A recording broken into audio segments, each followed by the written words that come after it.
চিংড়ি মাছ আমার অনেক পছন্দের একটা মাছ, আর এই পছন্দের মাছ দিয়ে আমি আজকে বানাবো চিংড়ি পোলাও। এই জন্য আমি এখানে আধা কেজির একটু বেশি হবে নদীর চিংড়ি মাছ নিয়ে নিছি। নিয়ে তারপর হচ্ছে চিংড়ি মাছগুলোকে আমি ভালোভাবে পরিষ্কার করে মাঝখানে যে একটা রক থাকে সেই রকটা ফেলে একদম ভালোভাবে পরিষ্কার করে ধুয়ে নিব। তো এখন আমি রান্নাটা বসিয়ে দিব। এজন্য আমি এখানে আধা কাপ পেঁয়াজকে একদম ভালোভাবে বেরেস্তা করে নিব।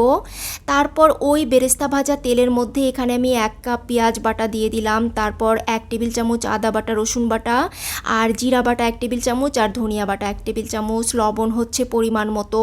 তারপর এখানে টক দই আমি আধা কাপ দিয়ে দিচ্ছি। দিয়ে সব মশলাগুলোকে একদম ভালোভাবে কষিয়ে নিব। মশলার উপরে তেলটা উঠে আসলে চিংড়ি মাছগুলোকে দিয়ে 2-1 মিনিটের মতো রান্না করব।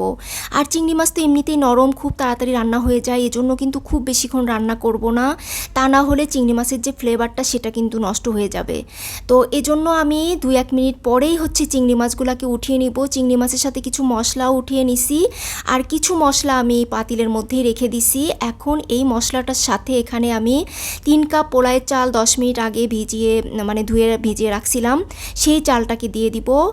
দিয়ে তারপর এর মধ্যে গরম মশলা দিয়ে দিব, তারপর কাঁচামরিচ, পরিমাণ মতো লবণ, সব কিছু দিয়ে চালটাকে একদম ভালোভাবে ব্রাউন কালার করে ভেজে নিব। আসলে আমরা বাসায় পোলাও রান্না করলে চালটা একটু ভালোভাবে ভেজে নিলে কিন্তু পোলাওটা একদম ঝরঝরে হয়। বাট বাবুর্চিরা যদি পোলাও রান্না করে, বাবুর্চিদের রান্না কিন্তু আবার সম্পূর্ণই আলাদা। বাবুর্চিরা কিন্তু এভাবে পোলাও চালটা ভাজে না, ওনারা কিন্তু একদম সরাসরি পোলাওটা রান্না করে, কোনো ভাজাভাজি নাই চাল। তো যাই হোক, আমি হচ্ছে 3 কাপ চালে আমি এখানে 6 কাপ পানি দিয়ে দিছি আর 1 টেবিল চামচ গুঁড়া দুধ দিয়ে দিলাম। সব কিছু একসাথে ভালোভাবে মিক্স করে 5 মিনিটের জন্য আমি ঢাকনা দিয়ে ঢেকে দিব। আর চুলার জালটা মিডিয়াম আঁচে রাখবো। সব সময় কিন্তু পোলাও রান্না করলে যদি 2 কাপ চাল হয় 4 কাপ পানি, আর যদি 3 কাপ চাল হয় তাহলে কিন্তু 6 কাপ পানি, চাল যা হবে তার ডাবল পানি দিতে হবে। তাহলে কিন্তু পোলাও একদম ঝরঝরে হবে, একটুও নরম হবে না। আমি কিন্তু অনেক রেসিপি, আমি যত রেসিপি করছি পোলাও, তারপর হচ্ছে বিরিয়ানি, সব কিছুতে কিন্তু আমি এভাবেই পানি দিছি এবং বলছি যারা নতুন রান্না করে তাদের জন্য এই জিনিসটা কিন্তু খুবই দরকারি, যে পানির পরিমাণ কতটুকু দিবে, চাল যতটুকু হবে তার ডাবল পানি দিতে হবে।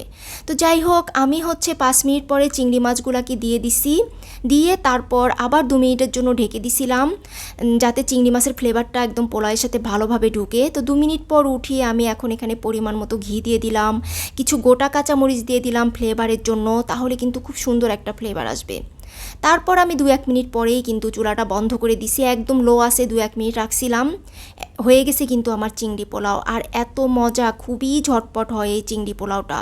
তো আমি এখন একটু পরিবেশন করব। আর বেরেস্তাটা তো আমি ভেজে রাখছিলাম, বেরেস্তাটা এখন একটু উপর দিয়ে ছড়িয়ে দিব। আসলে যে কোনো পোলাও হোক বিরিয়ানি হোক, যে কোনো কিছুতে যদি বেরেস্তা ভাজাটা উপরে দেওয়া যায় তাহলে কিন্তু দেখতেও সুন্দর লাগে আর খেতেও কিন্তু মজা লাগে।